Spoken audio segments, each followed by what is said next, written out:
ese grupo de trabajo tiene su historia. Inicia aproximadamente hace como 7 años, yo creo, 8, por ahí, con los colegas de la Universidad Autónoma de Ciudad Juárez, con la doctora Rojas, y empezamos a trabajar de manera interdisciplinaria y multiinstitucional. Y al retirarse de la academia, y nosotros decidimos continuar con ese trabajo, pero ya dándole, digamos que deslindando un poco, porque ya tenía muy bien perfilado y era un trabajo como suyo, ¿no? La primera vez que organizamos esto fue hace 3 años, pues ya fue con una mirada holística acerca de la importancia de la interdisciplina, que trabajamos las bajas pasiones, así se llama nuestro seminario, nuestro grupo de trabajo. Entonces, dentro de esta conceptualización de las bajas pasiones, que está ligado a los 7 pecados capitales, pues ahí encuentras toda esta gran gama riquísima. El coloquio ha tenido el año hace 2 años y esperemos que hacia adelante, ¿no? La intención de seguir reuniendo a disciplinas dentro de la academia que además están en la Universidad Veracruzana con investigación, con docencia, en constante desarrollo del conocimiento, compartir, ¿no?, con la audiencia, entre los presentes, y poder enriquecer el conocimiento grupal, social de la comunidad dentro de la universidad universitaria y más allá, digamos, ¿no? También que pueda ir permeando hacia la sociedad dentro de Jalapa, fuera de Jalapa, es decir, en una idea de una universalidad distinta, ¿sí?, donde quepamos todos y todos podamos vernos y reconocernos, ¿no?, enriquecidos por el conocimiento, sin la discriminación ante la creencia o la ignorancia de. Siendo las 10:21 horas del día 19 de octubre, en Jalapa, Veracruz, damos inaugurado este segundo coloquio internacional, Las bajas pasiones, sexo y lujuria, deseándoles a ustedes ponentes y a ustedes que vienen a escuchar el mejor de los éxitos. Felicidades y que todo tenga un buen inicio y un buen término. Gracias.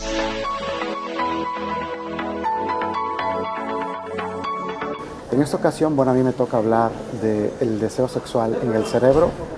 En el laboratorio del Instituto de Investigaciones Cerebrales utilizamos animales de laboratorio para explorar la parte biológica del deseo sexual y le hacemos preguntas a los animalitos sobre cuáles son los sustratos neurales que acompañan al deseo o la inhibición. Helen Fisher dice: la lujuria evolucionó para permitir la reproducción sexual con casi cualquier pareja más o menos adecuada.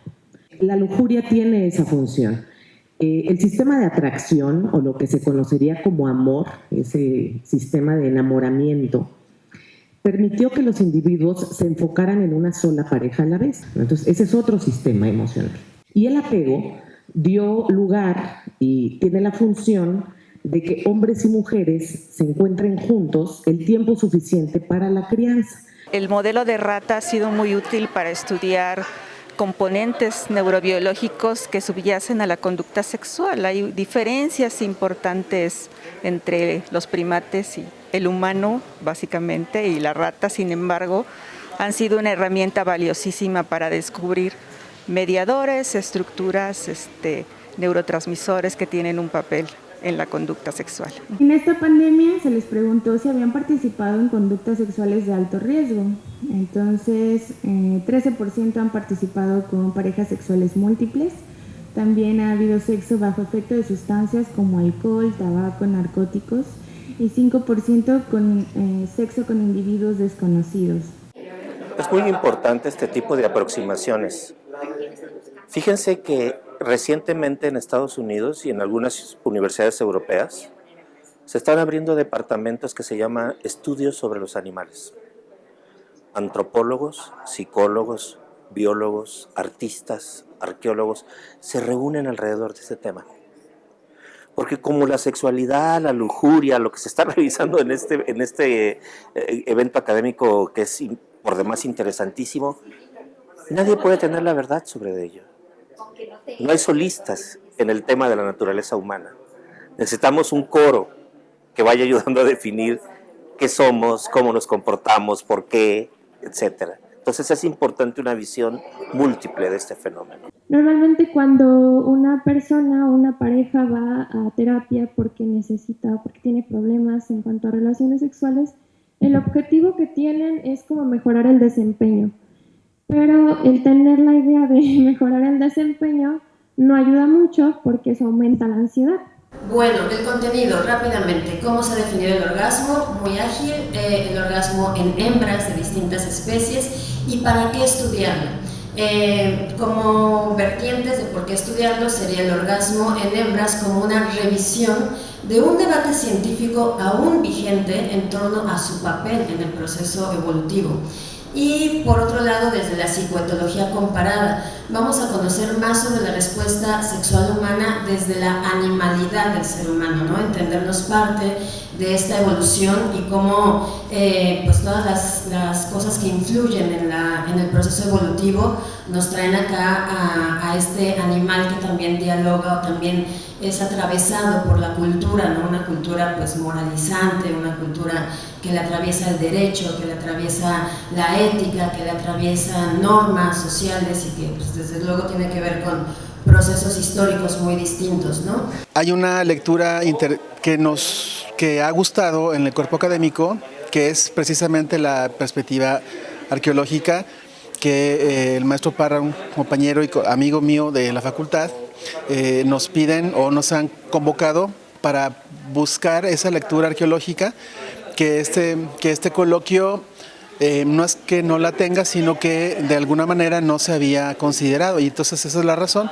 Y además tenemos desde la arqueología una lectura muy distinta del pasado prehispánico desde la perspectiva que está manejándose en el coloquio. El trabajo que se presentó trata esta situación, la representación de Huehuecoyotl, y también pues como un personaje que va a regular las relaciones sexuales, el tiempo, los lugares, pero también Huehuecoyotl puede tener un simbolismo, una lectura desde la antropología como el paso de una sociedad que está en un estado de salvajismo a un estado de civilización. Es decir, se piensa o se sabe que las primeras sociedades humanas pues practicaban el sexo libremente y poco a poco, bueno, se fueron regulando estas relaciones sexuales, y es quizás lo que representa Huehuecoyotl. Las menciones anteriores son apenas un pequeño ejemplo orientado a evidenciar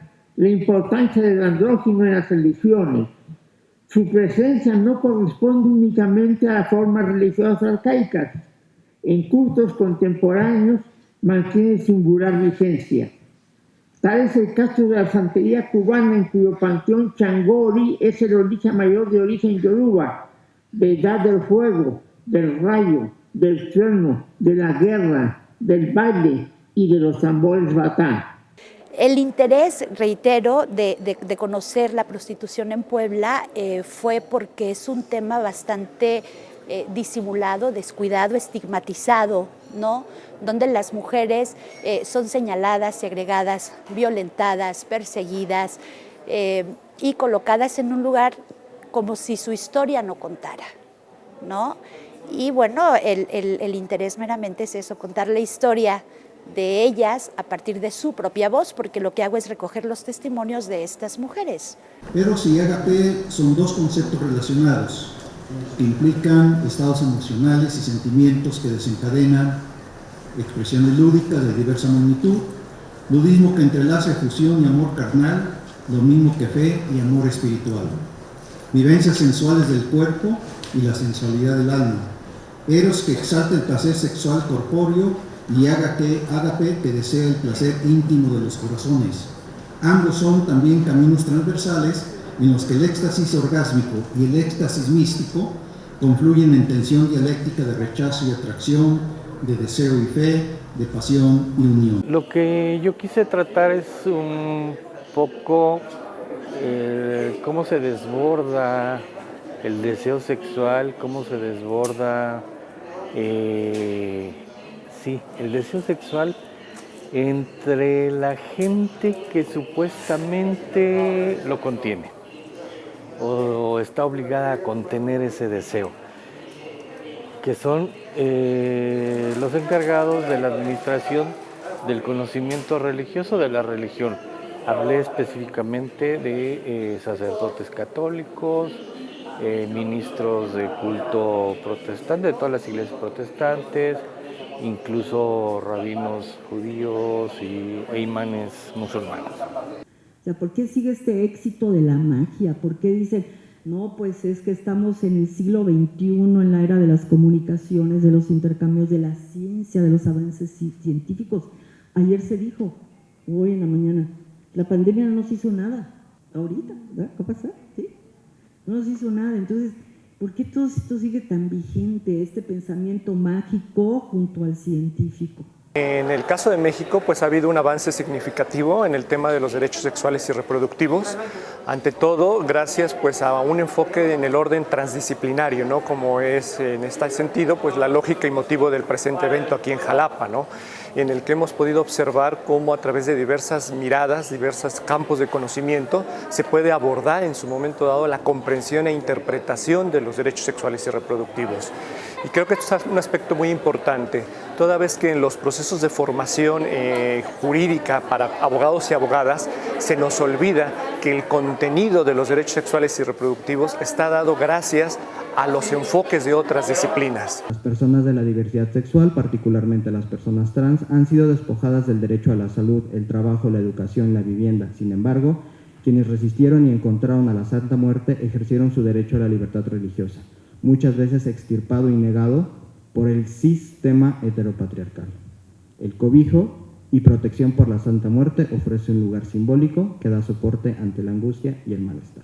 Se ha avanzado bastante. Creo que el tema, por ejemplo, del reconocimiento legal de la identidad, del nombre, eso es un logro en ya muchísimas entidades de la República, incluso en Veracruz, que costó mucho trabajo, ya se puede hacer.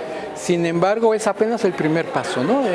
Un primer paso que además está incompleto porque solamente abarca personas mayores de edad, salvo en 3 entidades, ¿no? La Ciudad de México, Jalisco y Oaxaca. En el resto de los estados donde ya se permite el cambio de nombre, tiene que ser a partir de los 18 años.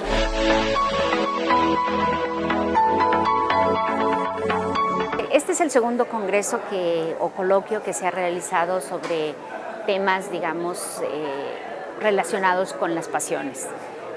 Y la literatura juega un papel importantísimo y ha jugado un papel importantísimo. Muchas de las páginas de los libros de literatura se dedican pues a las pasiones, al sexo, a la lujuria, a los pecados, a relatar aquello que, digamos, no se puede representar por otros medios. Porque no sé qué hacer cuando la calle, mucho menos cuando el sol con su mordida, porque en los párpados anida una dureza, un asedio de pájaros que nada en la fronda del aire, porque el mosquito en su abyecta eternidad alimenta el movimiento de la mano, el golpetear salvaje de los dedos, porque estoy adentro y al mismo tiempo estoy afuera. La literatura tiene ese poder de ir adelante, avant-garde de situaciones o también de hacer visible todo lo marginal, todo lo disidente, todo lo prohibido, ¿no? Por eso también la misma literatura se ha censurado.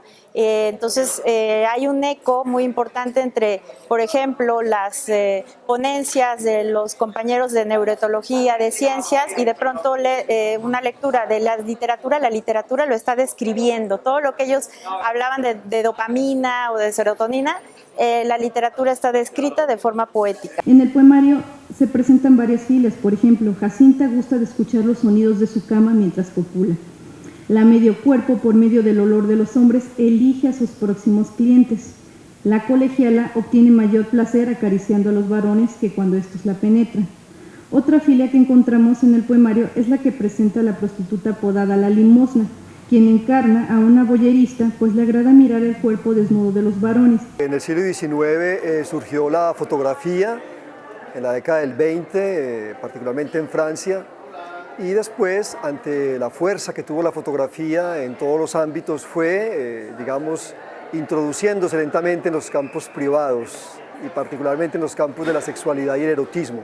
Fue un inicio y unas fotografías que causaron mucho escozor y muchos problemas en la sociedad burguesa de entonces, y esas fotografías, cuando comenzaron a regarse por todas partes y a ser conocidas por diferentes sectores sociales, originaron una gran represión por parte de las autoridades, que creyeron que esas fotografías atentaban contra el equilibrio moral de la sociedad de entonces.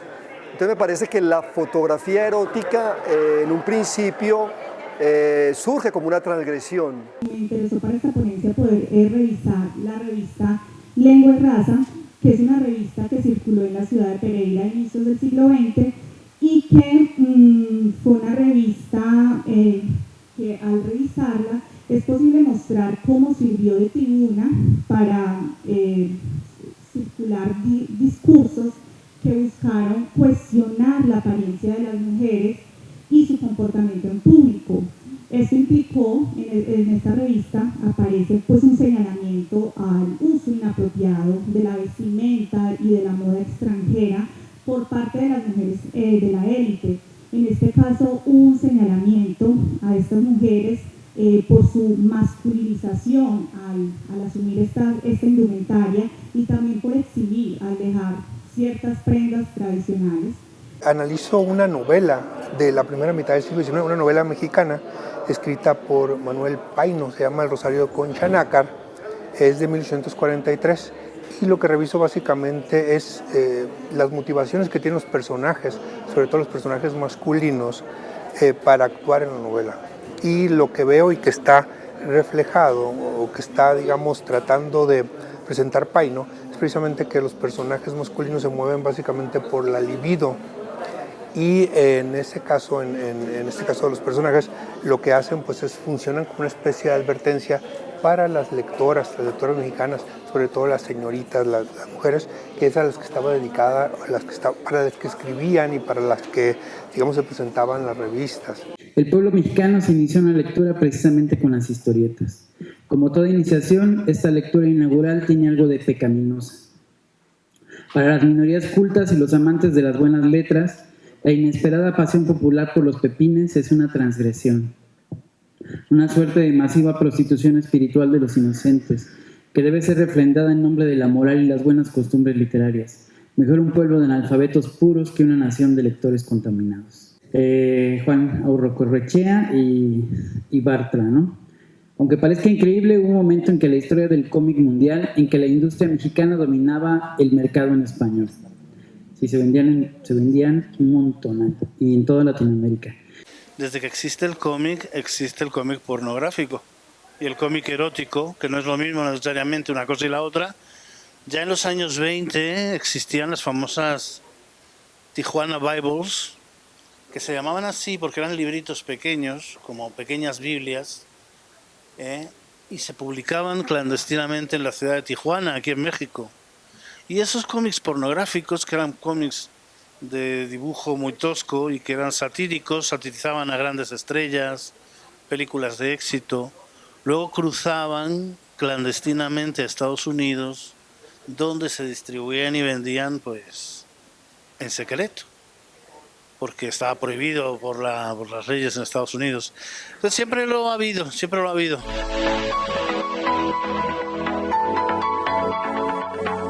También es verdad que a veces nos falta otras miradas, y este coloquio precisamente tiene esta particularidad. Estamos trabajando con gente versada en letras, gente de disciplinas como el arte, fotografía, expresión corporal, desde la danza, y eso estoy convencido de que nos brinda un panorama mucho más amplio que lo que la propia arqueología podría ver, y viceversa.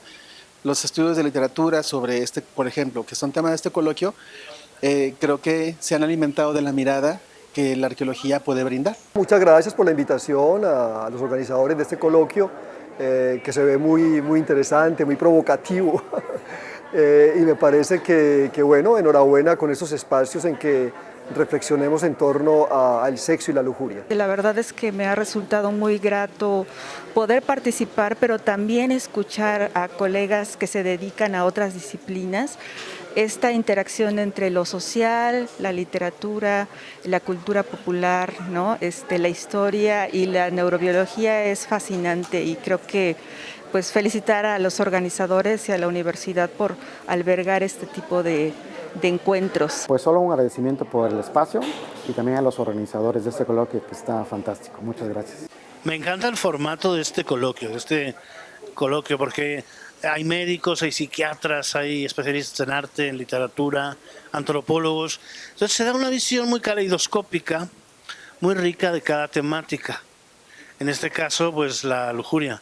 Y bueno, la necesidad de abordar estos temas, ¿no? Eso, abrir los campos para abordar estos temas que han sido bastante rezagados. Lo cual hace que este segundo coloquio sea muy rico e interesante para las personas que asisten.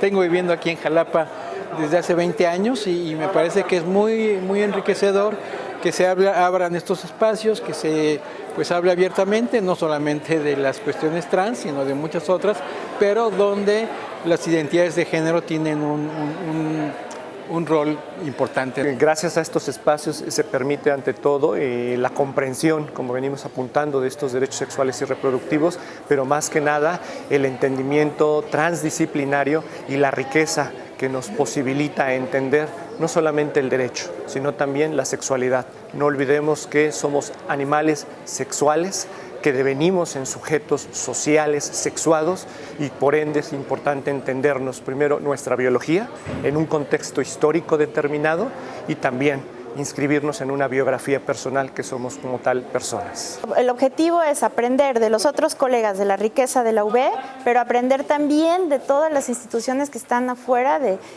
Tuvimos psiquiatras que no pertenecen a ninguna universidad, institución, pero también ACES y creadores. Las disciplinas se están disolviendo a una velocidad impresionante. Antes eras licenciado en biología, o sigues siendo licenciado en biología, o antropólogo, o químico, médico, y esas disciplinas hoy ya sus límites son muy etéreos. Tenemos que sentarnos a encontrar los puntos de unión más que los puntos de separación. Creo que fue un proyecto, un coloquio que logró empatar en dos temas, el sexo y la lujuria, a muchísimas vertientes, y que nos toca hacer estos ejercicios pues como para abordar las problemáticas, todos los temas sociales y todos los temas que nos aquejan como sociedad. Muchísimas gracias a todos los participantes, a los organizadores, a todo el equipo que nos ha apoyado, y que los esperamos espero que dentro de 2 años, para el siguiente coloquio, para el tercer coloquio. Ya tenemos tema, ya nos encarreramos y emocionamos. Como nos gusta esto de lo disidente y lo marginal, pues el tema que queremos explorar primero en un seminario como fue trabajado es el de la gula y el hambre. Creo que ha sido un segundo coloquio internacional de celos y pasiones con mucho éxito, y espero que también salga publicado sus resultados pues el próximo año, esperemos. Así que sin más, vamos a dar por concluidos los trabajos, sintiéndonos muy satisfechos, siendo la 1:50 p.m. Les deseo mucho éxito también en sus vidas, en sus investigaciones tan interesantes, tan motivadoras y que generan mucha risa, no sé por qué.